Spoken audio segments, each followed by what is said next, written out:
사형은 많은 국가에서 채택했던 법정 최고형이었습니다. 현재는 그 숫자가 줄어들고 있는 추세로 사형제를 폐지했거나 대한민국처럼 실질적으로 사형제를 폐지한 국가의 수는 총 160여 국가에 달합니다. 이에 반해 사형제를 유지하고 실제 집행하고 있는 국가들도 여전히 30여 개 국가가 남아 있습니다. 이번 영상에서는 일본의 사형 집행 과정, 그 중에서도 독특하고 섬뜩한 집행 당일의 모습을 설명해 드리겠습니다. 일본은 사형 집행 당일 오전 9시 기습적으로 사형을 통보하고 2시간 이내 집행이 이루어집니다. 여타 사형 집행 국가에서는 미리 날짜를 통보하고 삶을 정리하는 시간을 주는 것이 보통인데 일본은 그 시간을 주지 않습니다. 40년 전에는 사형 집행 전날 알려줬지만 극단적 선택, 실신 등 돌발 사고가 발생해서 당일 통보로 바뀌었다고 합니다. 정부 입장에서는 사형수가 공포를 느끼는 시간을 줄여주는 배려라고 하지만 오히려 사형수로 하여금 매일 공포를 느끼게 한다고 합니다. 일본 형사소송법상 사형 선고 후 6개월 이내 집행하는 게 원칙이지만 실제로는 꼭 지켜지는 원칙은 아닙니다. 보통은 10년 이내, 길게는 20년이 지나 집행되기도 합니다. 그 기간 동안 사형수들은 언제 사형이 집행될지 모른다는 두려움으로 엄청난 스트레스에 시달립니다. 사형은 30여 명의 법무성 관계자의 허가와 함께 최종적으로 법무대신이 승인하면 집행명령이 내려집니다. 명령을 받은 구치소장은 5일 이내에 사형을 집행하게 되는데요. 그렇게 다가온 집행일, 오전 9시경 사형소를 찾아온 교도관들은 사형 집행을 통보하고 형장으로 연행합니다. 그렇게 끌려가면 먼저 교회실로 들어가는데 이곳에서 1시간 동안의 유예가 주어집니다.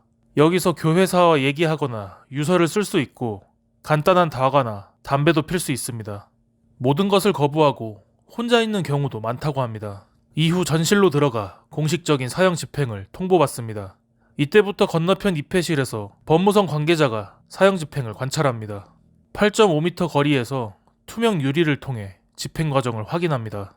교도관들과 형식적인 인사를 나눈 사형수는 마지막으로 5분간 유서나 유언을 남길 수 있습니다.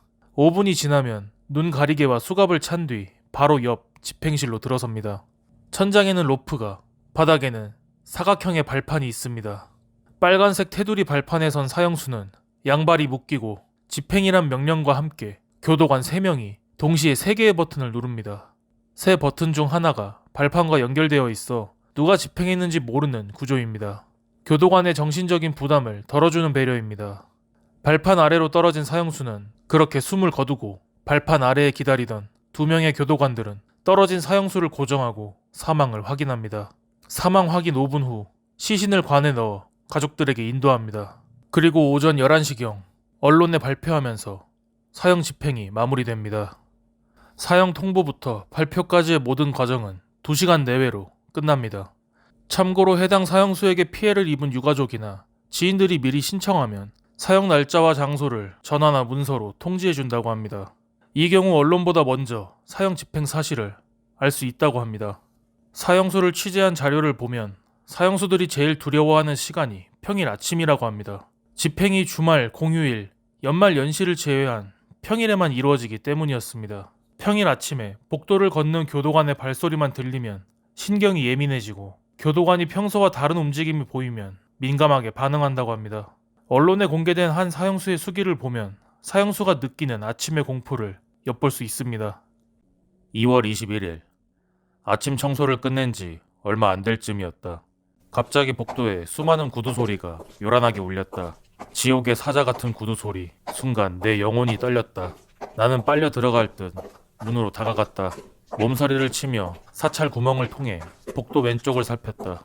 내가 있는 25번 방에서 15m 떨어진 곳에 큼지막한 공간이 있다. 가슴에 두근거림을 온몸으로 느끼며 그곳을 필사적으로 바라봤다.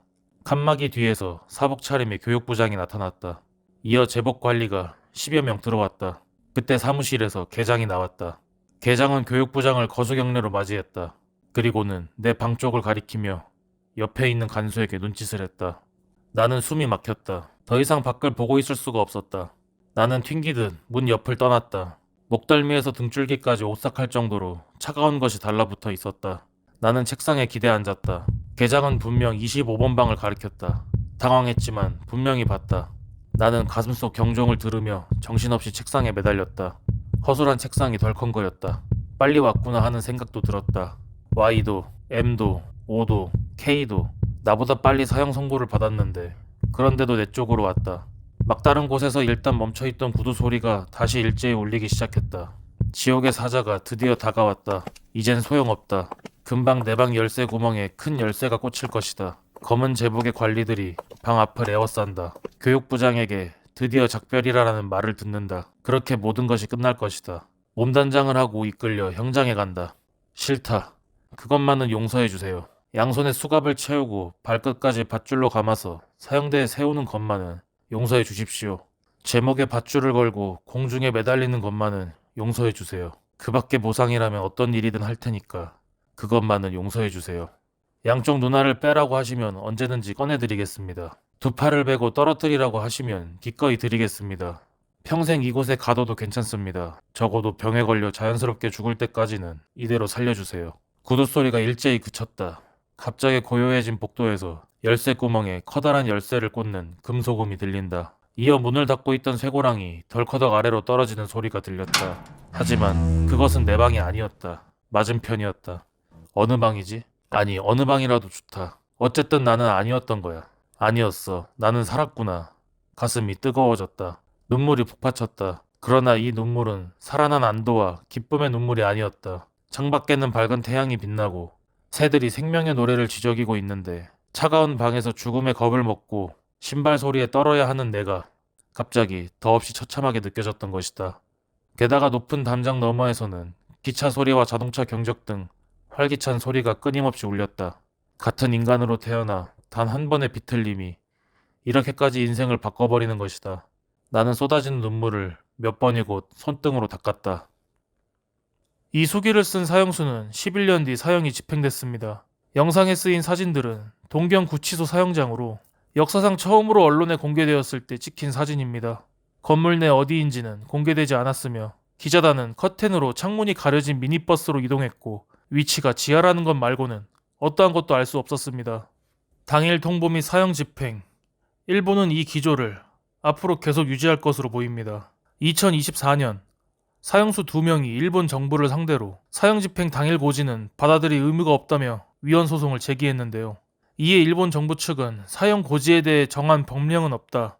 헌법은 사형수에게 사전 고지를 요구할 권리를 보장하고 있지 않다고 반박했습니다.